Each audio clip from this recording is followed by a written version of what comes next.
Social justice within the classroom refers to a culture in which everyone is treated with equity. Ashmans and Elkins define social justice as a concept in which justice is achieved through individuals and groups receiving fair treatment and an impartial share of the benefits of society. Teachers must ensure their classrooms provide support to counteract negative impacts resulting from social justice issues within their classroom community, to provide every student an opportunity to experience success.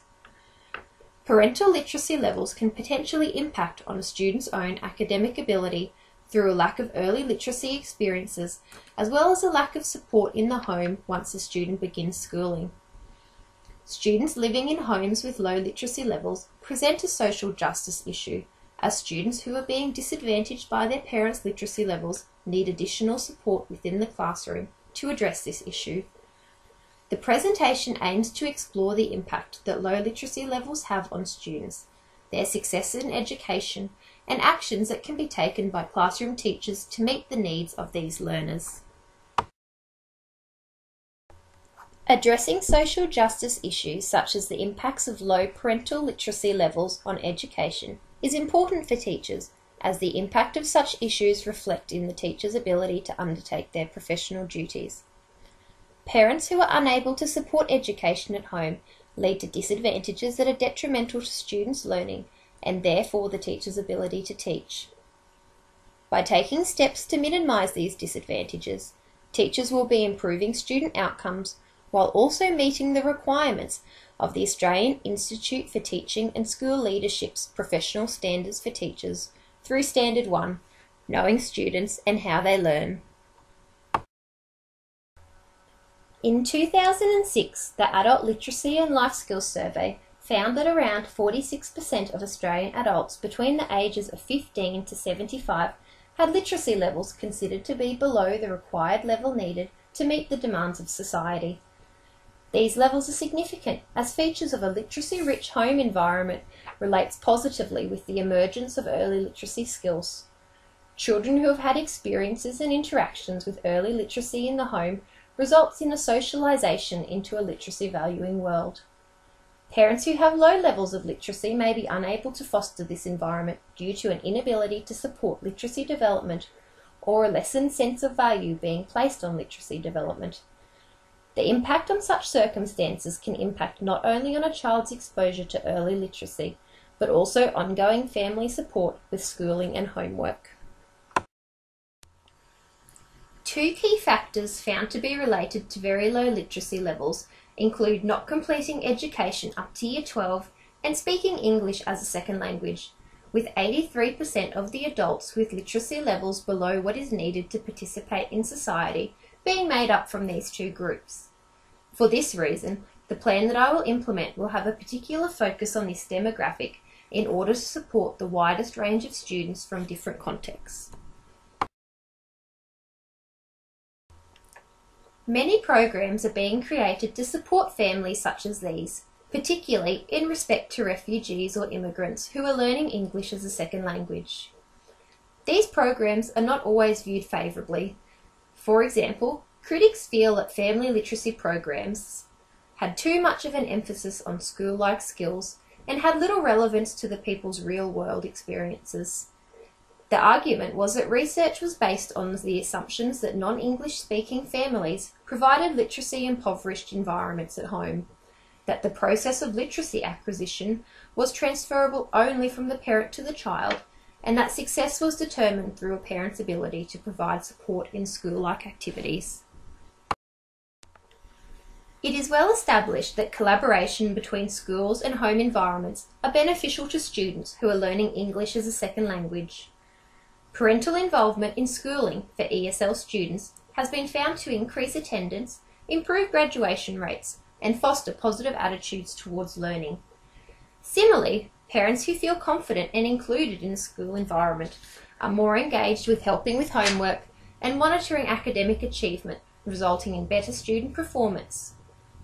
Barriers such as language barriers, cultural differences, and underconfidence impact on the effectiveness of collaborations between families and schools. Because of this, it is important that families are welcome to be active participants in their child's education in whatever capacity is respectful and beneficial to the family. With these perspectives in mind, developing a respect and understanding of a student's background and valuing the strengths that the family brings to the learning community is the first step in creating an inclusive environment and creating equity for all literacy learners. Initiatives such as the Early Years Learning Framework already support this view by extending to welcome and support the contributions of families and actively include the literacy skills they bring with them. This is particularly noticeable in the approach to families from different cultures by welcoming their language, customs, and perspectives into the educational setting. Because of this opposing views, it is important for teachers to consider how to best use the family's strengths while developing a plan to meet the resulting needs for the student. As a first-year teacher aiming to address the disadvantage created by low literacy home environments, I aim to develop a plan that is inclusive of families of all abilities, make use of their strengths that the families can offer their children, and provide support for both the parents and the child. I intend to do this through providing a personalised homework program, including context-specific homework tasks that makes use of the family's strengths, as well as weekly supported sessions for parents and students at school to assist with mainstream homework tasks. Through this, I hope to empower families and students to become involved in literacy learning together to prevent the negative side effects such as low attendance and poor graduation rates. Examples of how to create personalised homework tasks for a student who speaks a language other than English could include incorporating the home language into reading. If a student is able to read in English and was experiencing difficulty in comprehending the text, the homework task could be to read a text together in English and then discuss the storyline together in their first language to build meaning and make connections. The student may then come back to school and retell the conversation they had to the teacher in English. This strategy uses a cognitive language learning strategy through resourcing and memory skills, as it exposes the student to words and concepts in English that can be memorised through repetition while understanding and exploring the meaning through their home language. Cognitive strategies involve using information to develop stronger knowledge structures and have been successful in English as a foreign language settings, meaning that English was not being used exclusively. Similarly, a student who comes from a family with low literacy levels due to education could be given a short video or audio recording to listen to and then answer basic questions or write interesting points about the text. Research by Lang has found that audio and visual resources are a valuable aid for enhancing comprehension skills, building understanding, and creating new schemas. The variety of opportunities for students to gain knowledge at home from these resources are able to adapt to suit the age of the child, from watching a short children's book being read and filmed by the teacher before drawing a picture of the story, to a high school student watching and summarising the news. These tasks will be designed to take advantage of the skills that the individual families have to offer, and therefore will require close communication with the parents of each child. The intended purpose of the homework task will need to be made clear to ensure that curriculum goals are still being met, and that families can see the value in their contributions to their child's schooling. The second phase of my plan is to hold weekly sessions after school where parents can attend with their child to complete homework tasks that are challenging for the parent and child to complete alone. Examples would include a parent who is unable to read may be unsure of how to support their child with weekly reading books. The teacher and parent can sit together with the child, the teacher modelling how they can support their child, while also developing variations that may make the parent feel more comfortable. This process will ideally build up both the child and the parent's skills in a safe environment. These strategies have been selected based on the understanding that family contribution needs to be valued and viewed from a strength-based perspective. Attempts to teach parents the skills needed to assist with school-like tasks have been criticised for lacking meaning in real life, and it is for that reason that my personalised homework tasks are intended to be meaningful as well as being achievable for the families. Support sessions were selected to provide opportunities for families to be welcomed into the school environment and to seek help in a dedicated time where asking for support is promoted and encouraged.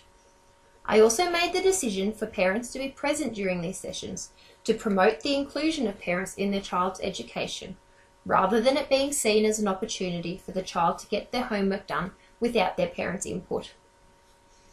The largest factor and resource impacting on this plan is the time needed to be taken by the teacher to work with families individually and to commit to ongoing support with homework skills. The timeline for the plan would be a year-long process, taking time to develop individual approaches that meet the needs of each family and then implementing the program. The success of the program will depend on the dedication of the families themselves, who will need to be convinced of the important role that they play in their child's education. Success will be monitored through the students completing their modified tasks at home with their families and improvements that result to the students' outcomes. The strength of this plan include the sense of inclusion being created by the value being placed on the parents' involvement in their child's literacy learning, despite their own ability or circumstances. This aims to address the confidence and perceptions being displayed by the parents in an attempt to make changes to their overall involvement in their child's education, breaking the cycle and setting a positive example for their children in order to foster positive approaches towards learning. Additionally, the benefit of the personalised tasks will have on the students' learning will include a far greater impact on their achievement than they would experience struggling to keep up with generalised expectations. Finally, the plan's recommendations that are used to create a personalised approach, rather than a one-size-fits-all layout, allows for teachers to implement the idea in a variety of contexts for a range of individual circumstances, rather than having a narrow demographic that the plan can assist. Weaknesses of the plan include the fact that success of each student's program is dependent on the teacher setting appropriate tasks and on the dedication of the students and the families. Without family support in the home, effective relationships and connections between the two contexts will not be made and the student will continue to struggle. This requires a lot of time on behalf of the teacher implementing these tasks, as well as an ongoing effort to maintain parent interest and involvement. There may also be circumstances where parents who do not value their own role in their child's education may be unwilling to make changes to get involved. This will present a challenge, as teachers who are respectful of family beliefs and perspectives will need to approach such topics with caution and understanding. Small steps and compromises may need to be made to begin with to support family wishes. This plan presents an opportunity for families and the school to build bridges of support for some of the most disadvantaged literacy learners. The importance of collaboration between homes and schools was discovered in the research phase of the presentation and has been an ongoing theme throughout the plan to best make use of this strategy in the face of risk factors associated with low family literacy levels. Additionally, by encouraging families to feel welcome, safe and comfortable in the classroom, regardless of their literacy levels, will improve their own confidence and provide opportunities to practice with their own skills in regards to Vygotsky's view of sociocultural language learning. Factors that may present themselves as threats to the success of the plan include the practicalities of the dedication required by the teachers in order to run the program, as some teachers may not be able to commit to the out-of-school hours time to spend with their families.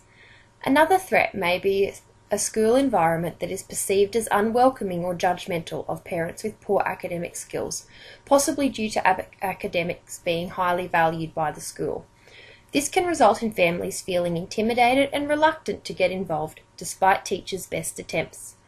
Teachers will need to work hard to be approachable and understanding to break down the protective barriers that parents may put up. Through the action research cycle, I have learnt that the issue of parental literacy levels on students' own literacy learning is far more complex than I originally thought. My initial plan was to provide a homework support program where students can seek support from the teacher if they are unable to access that support at home. I researched the statistics and reasoning behind the issue, and I discovered that the solution to the issue needed to be inclusive of the families, otherwise it would be a short-term solution only. Because of this, the research cycle greatly impacted on the identification and rectification of the issue that I had chosen. As a beginning teacher, I was faced with the question as to whether it is practical to expect a teacher to provide such time-extensive support for not just students but for families outside of school hours. I concluded that if student outcomes improved and long-term impacts of parental involvement, such as better attendance rates, resulted from the work, then the extra effort was very much worth it. Another reflection point was the concept of equity as opposed to equality. I wondered how much of the work that took place in a classroom was excluding learners with different backgrounds and how other potential issues could be addressed. I feel this knowledge and personal understanding will be taken into my future teaching.